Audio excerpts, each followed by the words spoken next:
I wanted to write the book just because I kind of had this disparity in my mind between what the public perception of scientists is, they're dull and they're boring, and the actual reality that I encountered sort of doing my job as a journalist is that, these people are kind of living on the edge and making discoveries and kind of doing some actually quite crazy things.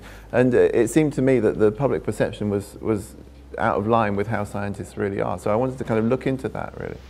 I think that sometimes science teaching can make science appear more dull than it really is. You're making people learn facts, or you're making people learn just equations, or something that really seems quite useless. Whereas actually, I think you need to teach the spirit of science, and what it takes to make a discovery, and how is a discovery made, and what's the curiosity that's gone into this that somehow kind of transformed our worldview.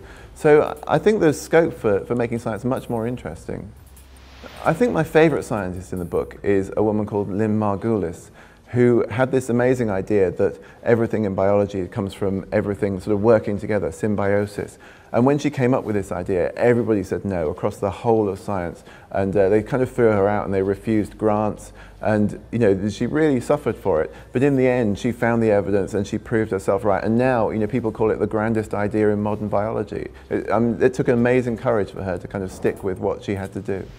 I think to make a real breakthrough, you have to be the kind of personality who will fight against everyone who's coming against your idea. You have to be the kind of person who is courageous and tenacious in order to be accepted. In this new sort of paradigm, it takes a lot of work. So you have to be a risk taker. You have to be able to put yourself on the line.